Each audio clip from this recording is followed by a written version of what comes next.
देख रहे हैं कोटद्वार न्यूज। राजधानी देहरादून में एक नाबालिग युवती से हुए गैंग रेप के मामले में पुलिस ने खुलासा किया है। पुलिस ने आईएसबीटी के पास बस में हुई इस घटना के मामले में 5 लोगों को गिरफ्तार किया है। पुलिस ने बताया कि 12 अगस्त की रात को आईएसबीटी बस अड्डे पर एक नाबालिग युवती को चाइल्ड लाइन की टीम ने रेस्क्यू किया था।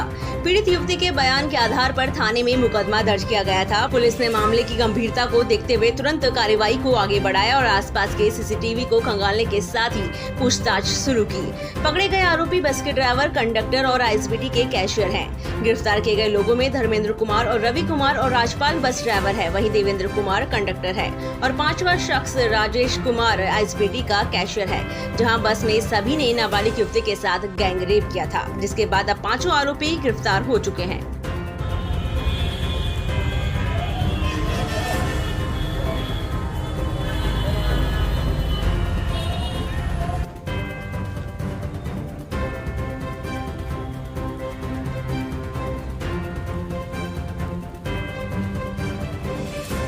तेरह तारीख को इसमें जो है सूचना वहाँ पर जो 1098 है, चाइल्ड हेल्पलाइन है, इनको सूचना वहाँ के गार्ड द्वारा दी गई थी कि एक बालिका संदिग्ध परिस्थितियों में वहाँ पर बैठी एक शॉप पर कुछ खा रही है और इस तरह वहाँ पर कोई संदिग्ध व्यक्ति भी दिख रहा है। तो इसको देखते हुए 1098 ने अपनी टीम को, अन्य सदस्य को बुलाया और बच्ची से जो पूछताछ करी, उस पूछताछ में बिटिया द्वारा ये नहीं बताया गया कि वो कहाँ से आई है, किन परिस्थितियों में आई थी, और उसके द्वारा अपना घर कहीं कभी अन्य शहरों में बताया गया। और माता पिताजी के बारे में पूछने पर उसके द्वारा ये बताया गया कि उनके माता पिताजी की डेथ हो चुकी है। तो इस सब चीजों को, परिस्थितियों को देखते हुए जो 1098 की चाइल्ड हेल्पलाइन की टीम है, इनके द्वारा CWC के माध्यम से उसको काउंसलिंग के लिए ले जाया जाता, बाल निकेतन ले जाया गया था। और वहाँ इसके बाद उसकी फर्स्ट डे जो काउंसलिंग हुई थी, उस काउंसलिंग में भी वो नॉर्मल परिस्थितियों में उसने इसके द्वारा ऐसा कुछ नहीं बताया गया और अपने घर के बारे में भी बहुत ज्यादा डिटेल नहीं दी गई। तो काउंसलिंग रिपोर्ट के अवलोकन से भी स्पष्ट हुआ, पूछताछ से भी।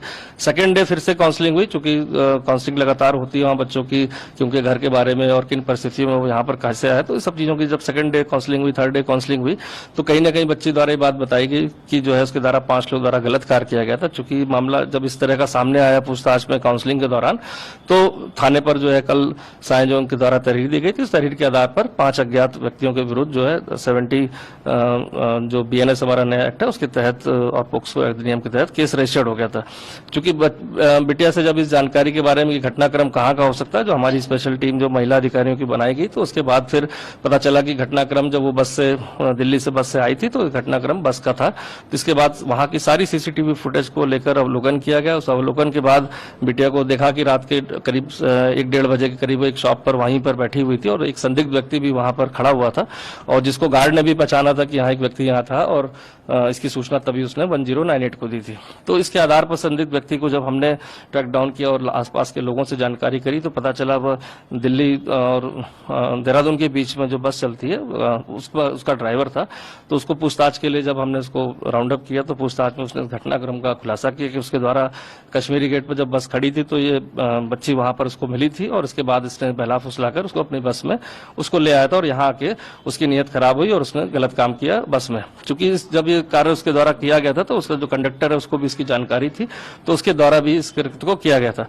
साथ ही साथ वहां परिसर में पीछे जहां इनकी पार्किंग होती है, वहां काफी सारे बस और ड्राइवर और इस तरह के लोग वहां पर रहते हैं।